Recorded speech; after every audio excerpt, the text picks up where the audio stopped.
there will be lots of marshals who would guide you with 5 forms all in all.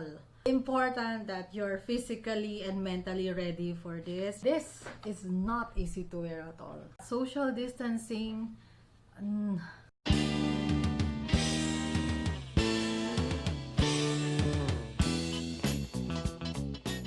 So a lot of my friends are asking, how did my flight go? I flew from Dubai to Clark last October 1, and I am currently on my first day of quarantine. We checked in yesterday, last night actually.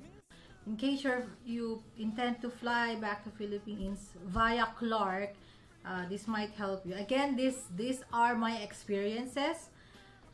Procedures are always subject to change. So, first question, what are the forms that you need to fulfill? So, the first form that will be provided to you is the case investigation form. This will be handed over by the flight crew during your boarding queue. So, that's the first paper, case investigation form, A4 size.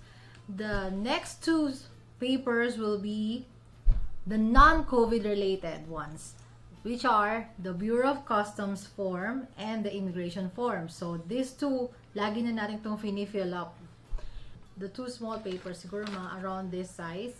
The next 2 forms will be provided by OWA during the orientation. So sa Clark, once you arrive, there will be lots of marshals who would guide you whether you would go in this area, seafarers area, tourist area, or OFWs. There are different sets of procedures for these categories. So I fall on the OFW category.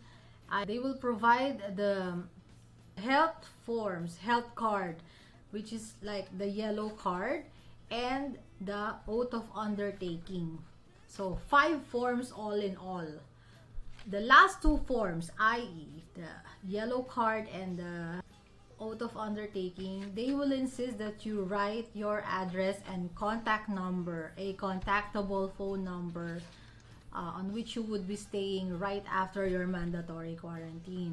So yun, very important. I filled up the ECIF, Red Cross one, and I was expecting that maybe they will ask for the QR code, but nothing like that happened. I don't know if that applies only to Manila flight, but to Clark, they did not even ask about it. It's okay. Flight experience ko. The flight is almost full, so I would say it's 95% probably full. So nothing like that. Social distancing, I don't know. I mean, if somebody is infected already, I believe a lot of us will be infected soon. We haven't gotten our result yet. So they told us maybe in 2 to 3 days we will get the result, and hopefully, but we had a word that with this kind of crowd, chances are a number might have been infected already. I hope not. If you are traveling during these times, important that you're physically and mentally ready for this. Yes, the government is trying their best to accommodate the OFWs, the needs, and to make it systematic, but it's just inevitable that at times you will remove your mask, at times people will forget to social distance themselves, and the nature of us Filipinos, we always want to be ahead of the line and magsisiksikan tayo just to get our bags and all. My flight is at 5:50 a.m. I was at the airport by 12:30ish, turning 1. I think it was just enough time to be there. So if you're flying, make sure that you'll be at the airport at 5 hours before your flight. This is what I suggest, at least 5 hours before your flight. I had the cat with me. I have other procedures that I have to attend to. My cat is okay. She is fine, currently recuperating from the trauma of flying. Hindi mo siya makakausap ngayon eh. Problema natin yan. Galit ka. O sige, bahala ka. And yes, hinand over ko muna siya sa friend ko while tendering my quarantine period here. can only tell my salute to the frontliners. I realized that wearing this, where's that mask? This is not easy to wear at all. Sobrang hirap. So the frontliners who've been wearing this, I salute you. Hindi ko lang paano kayo nakakakilos, but it's really difficult to wear. Sa mga vloggers, mga vloggers na napanood ko sa YouTube covering this, I admire you because I was actually planning to at least hold and take some shots video with me, but it did not happen. I have one ukulele with me, I have 2 laptops in my bag and the trolleys and some paraphernalias for my cat, and it's just impossible to hold the camera while filling up the forms and holding your stuff. So I admire you guys, mga vloggers, for trying to give us your content while flying, because it's not easy during this quarantine time. I finished the whole procedure of landing to loading to your bus, going to quarantine facility by around 10:01, something like that. I was the last one to board on the bus, only because I have to finish some formalities for my cat, paying some tax and quarantine fees, and I was the last to board. So we landed at 6:50 or 6:40, or turning 7 actually. Kami nagland, and then we reached the quarantine facility at 11:01. 11:01, literally, yun yung time na you can breathe and finally be inside your hotel and relax. Ang layo nung hotel facility namin. So, medyo mahaba. The moment you arrive, you will again fill up one form. That form is for the hotel to monitor yung mga tao or to have a record nung kung sino yung na-admit sa kanila during quarantine period.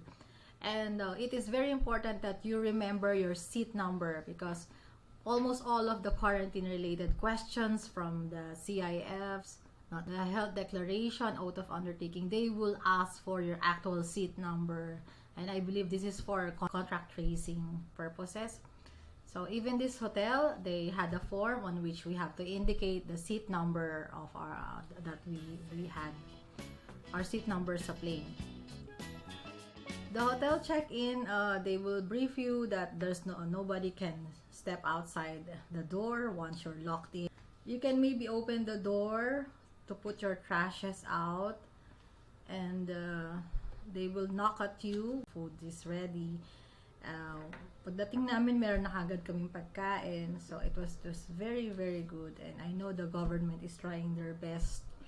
If not their best, at least they're trying to accommodate the needs of returning Filipinos.